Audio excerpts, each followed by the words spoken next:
Commander Vex floated in his command chair, his reptilian eyes scanning the blue-green planet on his screen. For 3 months, his spies had watched the humans from hidden ships in space.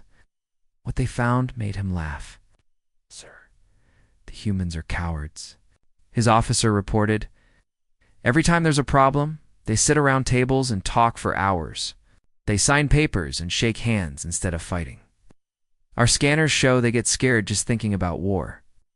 Vex's scaly lips curled into a grin. His empire had conquered 47 worlds this way. Find weak species, threaten them, and watch them surrender without a fight. Humans looked perfect for this. "Excellent work," Vex said. "Prepare the invasion fleet. This will be easier than taking candy from a baby." Deep underground on Earth, Captain Minho Kim sat in a secret military bunker that didn't exist on any map. Banks of computers showed him everything the alien scouts were doing. They had been watching the Watchers for months.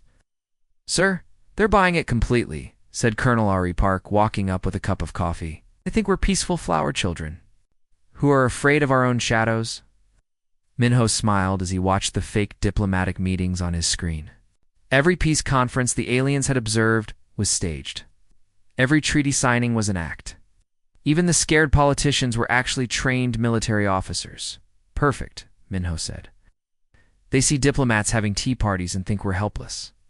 They have no idea about our real military bases hidden in asteroids, underwater cities, or the weapons platforms disguised as satellites." Ari pulled up a hologram showing their true defensive network. Thousands of hidden ships, soldiers, and weapons surrounded Earth like an invisible shield. The aliens had scanned right past all of it. "Our ancestors knew this trick," Minho continued. "When you're strong, pretend to be weak. When you're ready for war, act like you want peace. The enemy defeats themselves." On his screen, another alien scout ship approached Earth, taking pictures of farmers and schoolchildren. The aliens thought they were documenting a helpless world. They had no idea. Those farmers were actually soldiers, and those schools were training centers. "How long before they make their move?" Ari asked. "Soon," Minho replied. "They're getting confident. Overconfident species make mistakes. And when they do, we'll be ready to teach them why humans survived every disaster our planet threw at us." Alien scouts continued their surveillance, completely unaware that every move they made was being recorded and analyzed. They thought they were the hunters, but they were actually walking into the biggest trap in galactic history. What the aliens didn't know was that humans had been preparing for this moment for decades. Not just building weapons, but studying every alien technology they could find, learning their weaknesses, understanding their psychology. The Thurian Empire was about to learn a very important lesson about Earth's most dangerous species. The same species that had crawled out of caves, survived ice ages, and turned a hostile planet into their home. Humans didn't fear war. They had simply learned something much more valuable: when to fight, and when to let the enemy think they had already won. The massive Thurian ships approached Luna Station like floating cities made of metal and crystal. Their hulls gleamed with alien technology that could level mountains. But as they docked, something unexpected happened. Instead of military officers or government officials, a single human woman walked out to meet them. Ambassador Yuna Lee wore simple clothes and carried a small wooden box. She moved slowly, almost nervously, as if she had never seen aliens before. Her hands shook slightly as she bowed deeply to the towering reptilian creatures emerging from their ship. "Welcome to our home," Yuna said in a soft voice that barely carried across the docking bay. "We've prepared tea in the old tradition of my people. Please honor us with your presence." The alien commander Krex stood 3 feet taller than any human. His scales reflected the station's lights like armor, and his eyes burned with the confidence of someone who had conquered dozens of worlds. He looked down at the trembling human woman and felt nothing but contempt. "Your species learns quickly," Krex said, his voice booming through the translator. "You understand that we are your superiors. This is good. It will make your surrender much easier." Yuna's hands trembled as she poured tea from delicate ceramic cups. The liquid was pale green and smelled of flowers. She offered it to Krex with both hands, bowing again. We are simple people, she whispered. We grow food, we study the stars, we write poetry. We have never wanted to fight anyone. Please, can we not find peace between our peoples? Krex accepted the tea but didn't drink it. He was too busy enjoying the sight of this pathetic creature begging for mercy. In his experience, first contact always went this way. The strong took what they wanted, and the weak learned to be grateful they were allowed to live. You may serve us, he declared. Your world will provide food and resources to the Thurian Empire. In return, we will not destroy your cities. Do you understand? Yuna nodded quickly, tears forming in her eyes. Yes, we understand. We are just farmers and teachers. Don't want any trouble. What Krex didn't know was that 50 floors below the meeting room, Admiral Jiho Moon was watching every second through hidden cameras. The command center looked like something from a science fiction movie. It's filled with screens showing military positions across the entire solar system. She's doing perfectly, Jiho whispered to his staff. They think she's terrified, but look at her hands. Steady as a rock when she thinks they're not watching. Yuna wasn't a scared diplomat. She was a former Special Forces operative who had spent years learning to read alien psychology. Every gesture, every tremor, every tear was calculated to make the aliens feel superior and overconfident. Sir, reported Lieutenant Jinwoo-nam, they're scanning our agricultural centers again.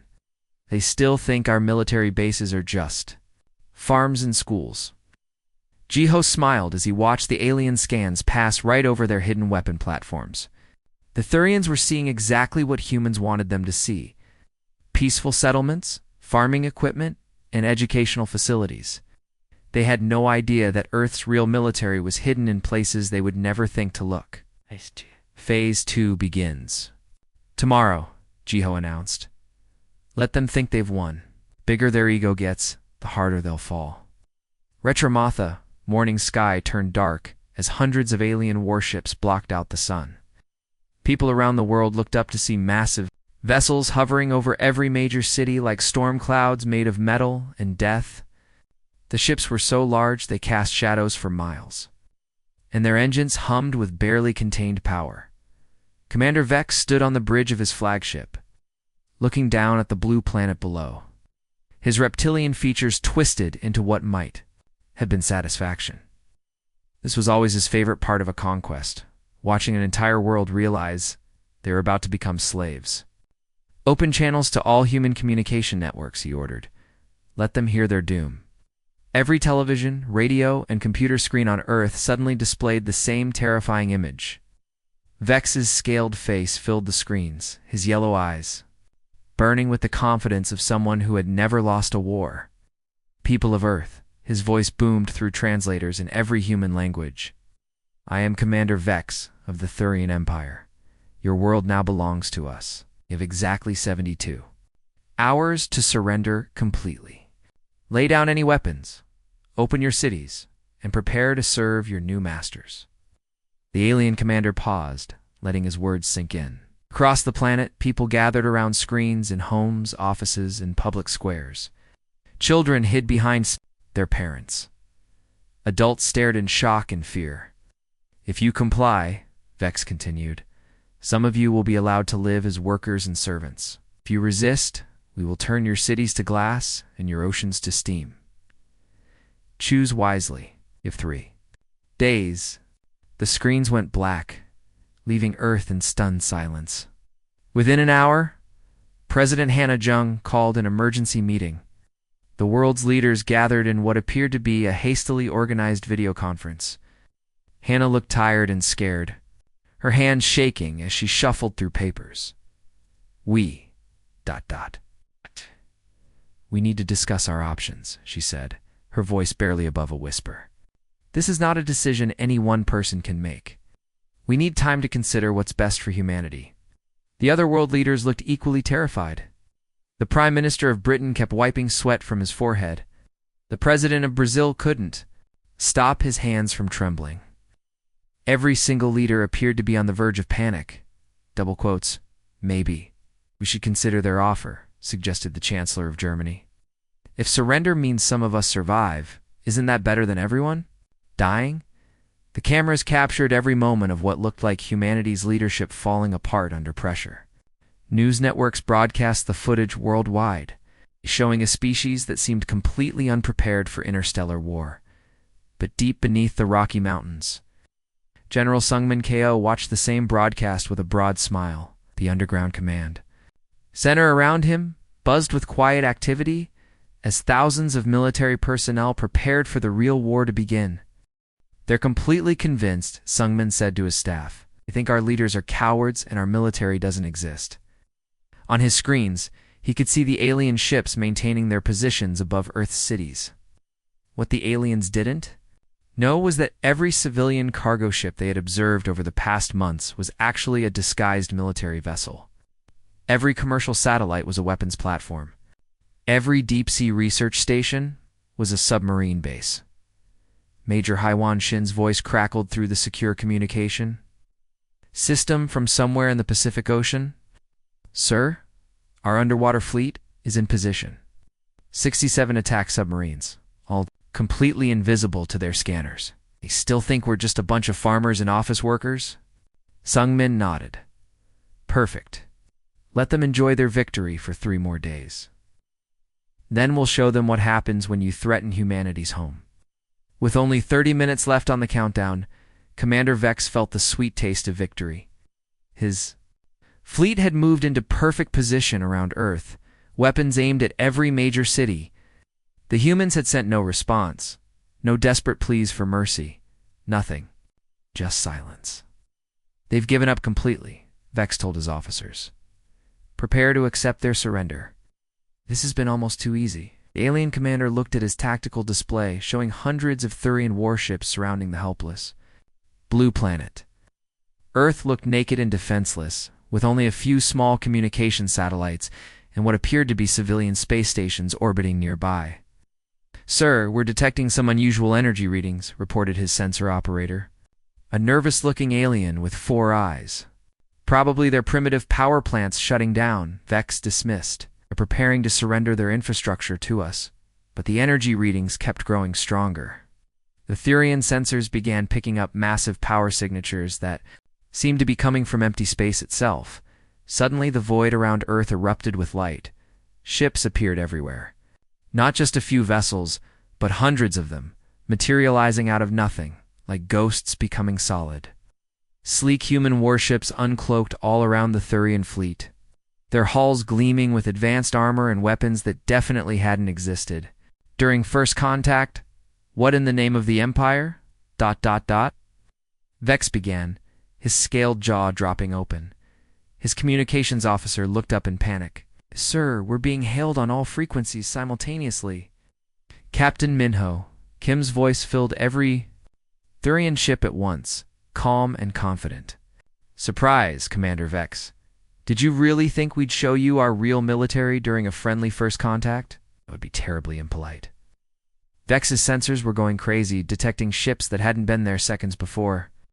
His tactical display looked like someone had thrown confetti across space, red enemy contacts, appearing faster than his computers could count them.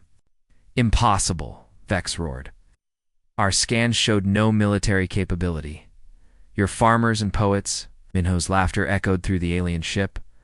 Oh, we are farmers and poets. We're also the species that turned a death world into a garden and spent thousands of years perfecting the art of war. You should have done better research near Jupiter. What the aliens had been observing as a simple asteroid mining operation suddenly came alive. The asteroids themselves began moving, revealing massive docking bays and construction facilities. Hidden inside, ships poured out of the rocks like angry bees from a disturbed hive. Captain Nari, Beak's voice joined the communication from the lead vessel of this new fleet. This is Captain Nari Beak, of the Korean Stellar Navy ship Taeagaji. Commander Vex, you are now completely surrounded.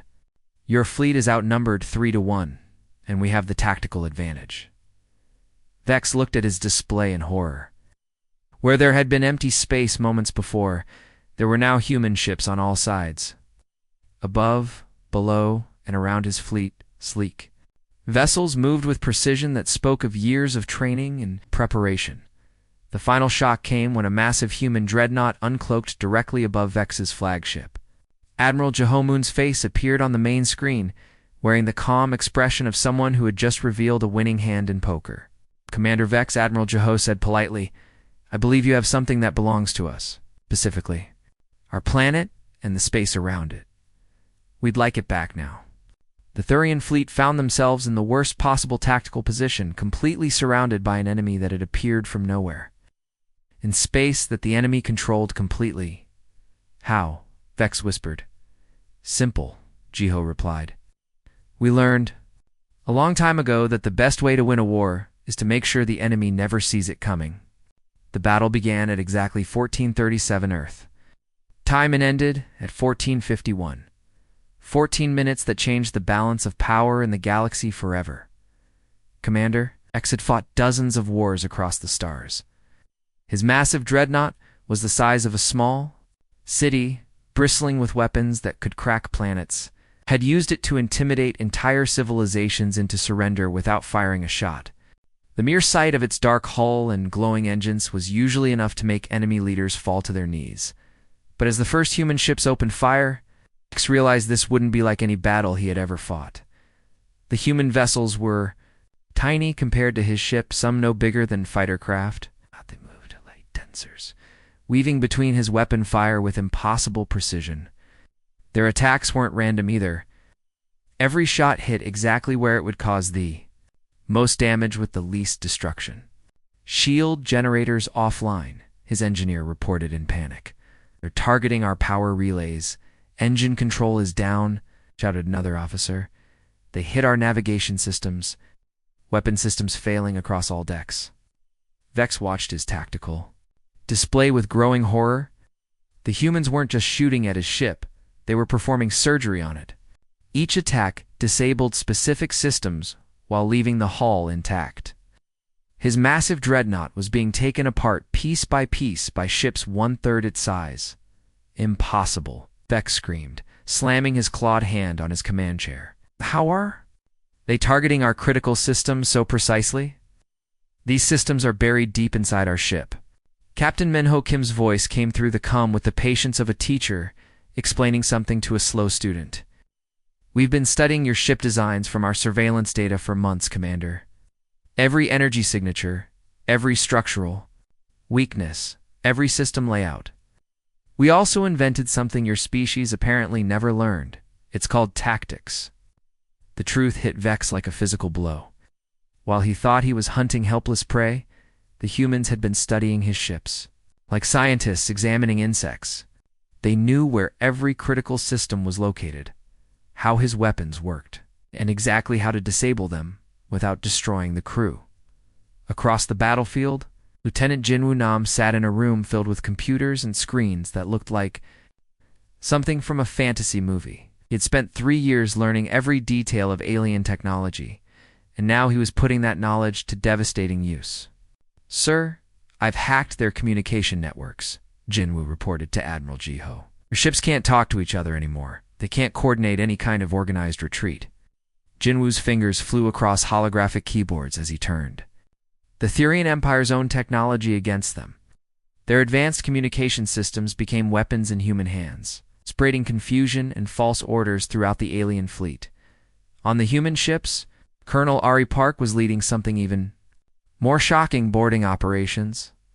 Small craft attached themselves to disabled Thurian vessels, like pilot fish on sharks. "Remember, people," Ari announced to her teams, "we want prisoners, not bodies.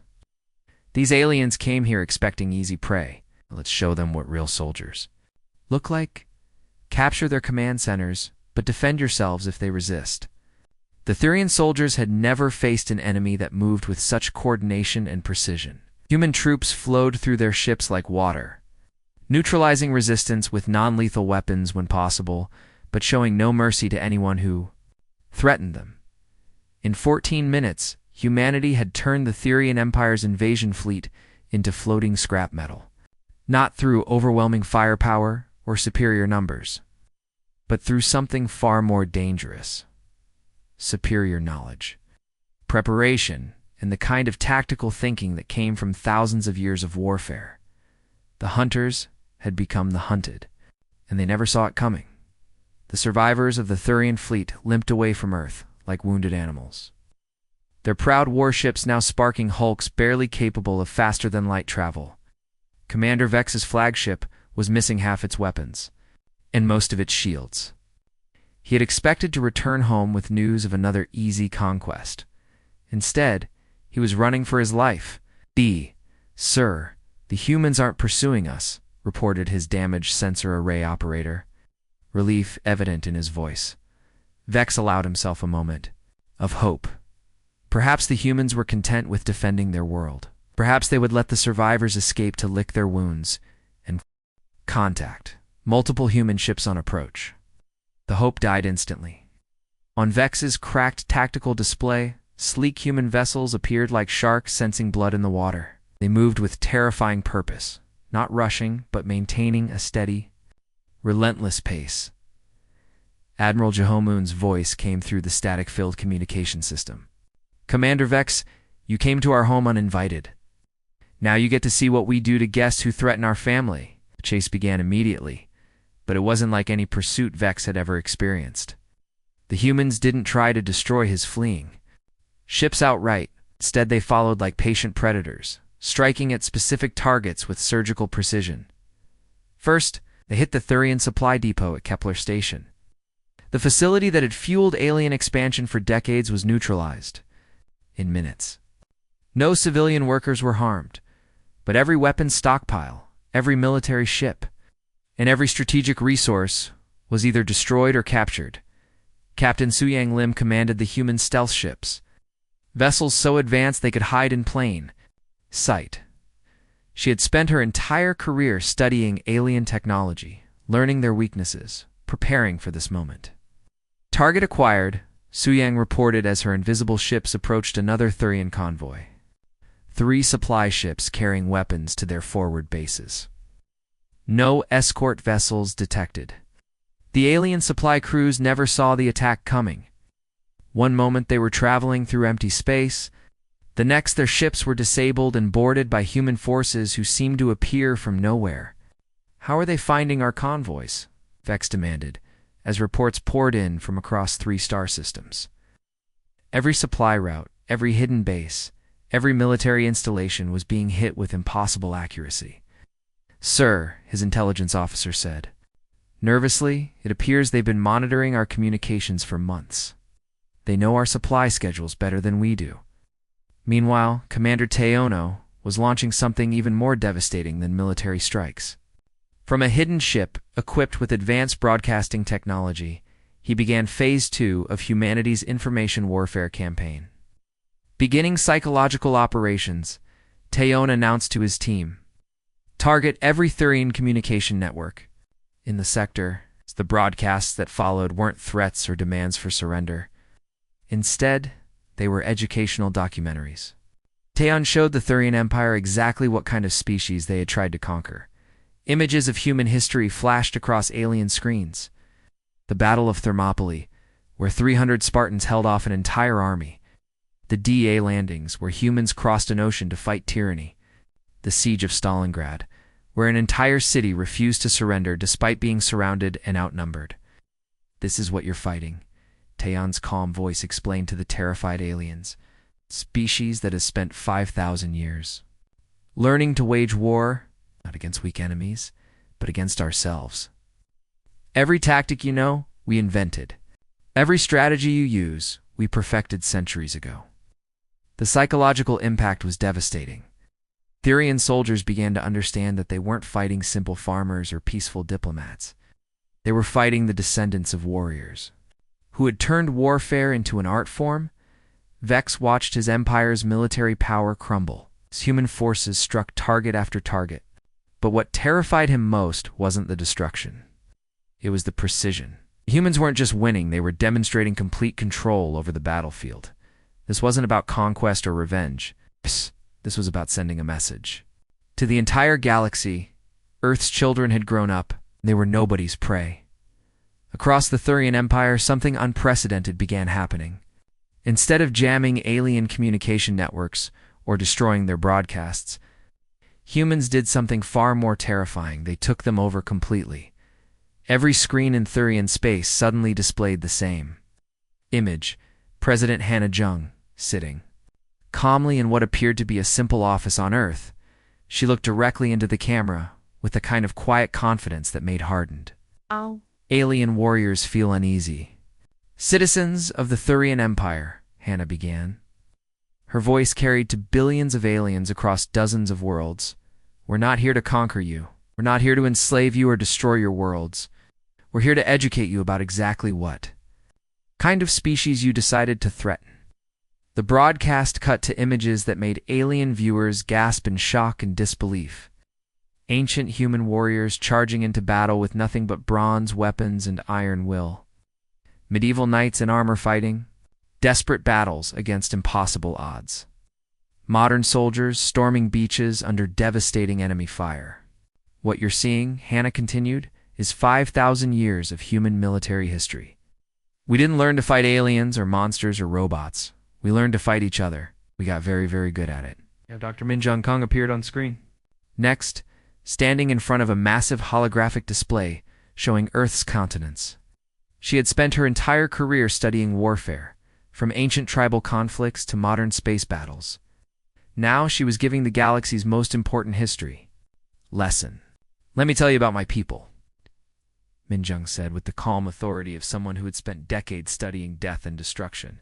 "We're the species that turned an entire planet into a battlefield and somehow survived. Every continent you see behind me has been soaked in blood. Every nation has fought wars that should have destroyed civilization. But we didn't destroy ourselves, we learned." The broadcasts showed the Mongol invasions, where human armies conquered territories larger than entire alien empires. The viewers saw Napoleon's tactical genius as he defeated coalition after coalition of European powers. They watched Admiral Yi Sun-sin destroy invasion fleets with ships that were outnumbered 50-1. The Battle of Gettysburg, Min Jung explained as images of the American Civil War filled alien screens, lasted 3 days. 50,000 humans became casualties fighting other humans over political differences. The siege of Stalingrad lasted 800 days. Over 2 million people died fighting for a single city.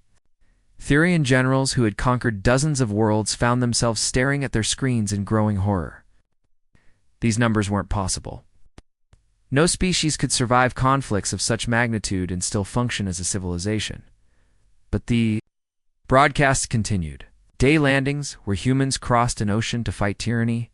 The Chosen Reservoir, where human soldiers fought their way out of encirclement in sub-zero temperatures against overwhelming odds. Cold War, where 2 human superpowers built enough nuclear weapons to destroy their own planet dozens of times over. You see, Min Jung continued as images of mushroom clouds filled the screens. "We invented weapons capable of ending all life on our world, and then we chose not to use them. We spent decades staring into the abyss of our own potential destruction, and decided we preferred to live." The psychological impact on the Thurian Empire was devastating. Soldiers who had spent their careers bullying peaceful species suddenly realized they were fighting beings who had survived. Conflicts that would have destroyed any other civilization. "This is why we prefer peace," Min Jung concluded, her voice carrying across the galaxy. "It's not because we're weak or afraid, but because we understand the true cost of war better than any species in the galaxy. We've been paying that price for thousands of years." The broadcast ended with a simple message from President Hannah. "We tried to be polite. We offered friendship and cooperation. But if you insist on war, remember that you're fighting the species that invented it." Across Thurian space, military commanders stared at their screens in silence, finally understanding the magnitude of their mistake. The Thurian homeworld hung in space like a jewel, surrounded by the most advanced defensive network in the galaxy. Massive orbital platforms bristled with weapons that could vaporize entire fleets. Energy shields powerful enough to stop planet-killing asteroids shimmered around strategic points. For 1,000 years, these defenses had made the Thurian Empire's capital untouchable. Commander Vex stood on the primary defense station, staring at his displays with the desperate hope of a cornered animal. After months of humiliating defeats, He was finally back where he felt safe, behind the strongest military fortifications his species had ever built. "Sir, the human fleet is approaching the outer system," reported his sensor operator, trying to keep the fear out of his voice. "Good," Vex snarled. "Let them come. They may have caught us by surprise at Earth, but this is our territory. Our defenses have never been breached." The Thurian homeworld's protection grid had been designed by the finest military minds in the Empire. Every approach vector was covered. Every possible attack angle had been calculated and defended against. The system was mathematically perfect. But, as the human fleet emerged from hyperspace at the edge of the system, something unexpected happened. Nothing. No massive battle formations charging toward the planet. No weapons firing. No demands for surrender. The human ships simply appeared and ... stopped. They hung in space like a wall of silent metal, just outside the range of the orbital defenses. Then Admiral Jiho Moon's voice filled every communication channel in the system. "This is Admiral Jiho Moon of the Human Defense Fleet," came the calm, measured words. "Before we begin, I want to make something perfectly clear. We tried diplomacy first. We offered your people friendship, trade, and peaceful cooperation." Vex watched his tactical display as the human ships maintained their positions. There were hundreds of them, arranged in formations he didn't recognize. But they weren't attacking. They were just ...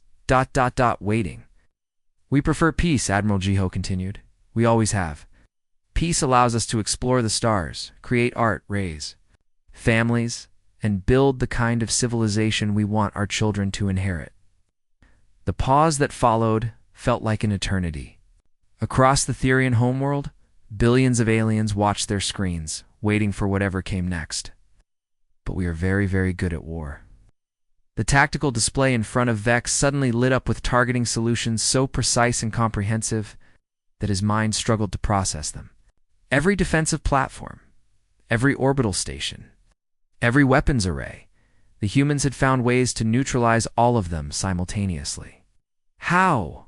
Vex whispered, his scaled hands trembling as he stared at the impossible mathematics on his screen. "Defense."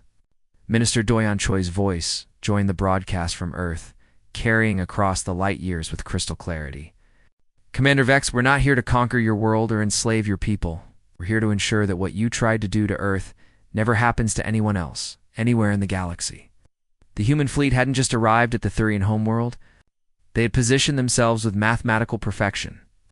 Every ship was exactly where it needed to be to neutralize the Empire's defenses without harming civilian populations. "Your orbital platforms," Admiral Jiho explained with the patience of a teacher, "are designed to defend against conventional fleet attacks. They're not designed to stop an enemy that spent months studying every detail of your defensive network." Realized with growing horror that the humans had been planning this moment since the first day their scouts appeared at Earth. Every defensive position, every weapons placement, every energy signature had been cataloged and analyzed. The Thurian Empire's greatest stronghold had been dissected like a laboratory specimen. "We could destroy your entire military infrastructure in the next 10 minutes, Doyan continued. "But we won't, because we're not conquerors. We're teachers. And the lesson we're here to deliver is simple. In a galaxy full of intelligent species, there is no place for bullies." The silence that followed was deafening. The most powerful military empire in the galaxy had been checkmated by the species. They had dismissed as harmless farmers. Retrimatha. A surrender came 3 hours after Admiral Jiho's fleet arrived at the Thurian homeworld. Commander Vex transmitted the unconditional capitulation of his entire empire, expecting the humans to demand tribute, territory, or slaves like any other conqueror in galactic history. Instead, humanity did something that shocked every species in the galaxy. They asked for nothing. "No tribute," Vex asked in disbelief during the surrender negotiations. "No territorial concessions? No resource demands?" Ambassador Yuna Lee sat across from him at the negotiating table, no longer the trembling diplomat who had served tea with. Shaking hands, her transformation was complete, from frightened peacemaker to confident representative of humanity's true nature. "We don't want your worlds, Commander," Yuna said calmly. "We don't want your people as slaves. We want something much more valuable. We want to make sure this never happens again to anyone, anywhere in the galaxy. Within weeks, Una stood before the Galactic Council, addressing representatives from hundreds of worlds who had watched humanity's rise with a mixture of awe and terror. The vast chamber buzzed with nervous whispers as delegates from species across the galaxy waited to hear what the humans wanted. Fellow beings, Una began, her voice carrying to every corner of the assembly. We propose something that has never existed before, a galactic peacekeeping force. Not an empire, not a conquest, but a system where conflicts are resolved through mediation instead of violence. The alien representatives leaned forward, straining to understand this radical concept. Throughout galactic history, stronger species had always dominated weaker ones. It was the natural order of things. Humanity will serve as neutral mediators, Una continued. We understand both peace and war better than any species in the galaxy. We can help others choose the former, because we've paid the price of the latter for thousands of years. Fleet Admiral Minho Kim stepped forward, representing the military aspect of humanity's proposal. His presence reminded everyone that these offers of peace came from a species that had just dismantled the galaxy's most powerful empire in a matter of weeks. We've proven we can fight, Minho said simply. Now we'll prove we can build. Our fleets will protect trade routes, mediate disputes, and ensure that no species ever again has to face extinction because they appear weak to a stronger neighbor. The reaction was immediate and overwhelming. Smaller species that had lived in terror of conquest for generations saw hope for the first time in centuries. Even larger, more powerful civilizations recognized the wisdom of having humanity as mediator rather than enemy. President Hannah Jung's holographic image appeared above the assembly, transmitted from Earth across the light years. Her words would be remembered for generations. Citizens of the galaxy, she said, humanity spent 5,000 years learning to wage war against each other. We nearly destroyed ourselves multiple times. We built weapons that could end all life on our world. But we survived because we eventually learned something more important than how to fight. We learned when not to fight. The chamber fell silent as her words sank in. Now, we'll spend the next 5,000 years teaching the galaxy to wage peace. Not because we're weak, but because we understand strength. True strength isn't about conquering others, it's about protecting them. Commander Vex, now representing the defeated Thurian Empire, stood on shaking legs to ask the question that haunted him. Why? He asked, his voice barely audible. Why spare us? Why show mercy to those who would have enslaved your entire species? Smile was both gentle and absolutely terrifying, carrying the weight of humanity's entire history of warfare and wisdom. Because the strongest people are those who know when not to use their strength, Commander. We could have destroyed your empire, but what would that teach the galaxy? That might makes right. We've been down that path. It leads nowhere good.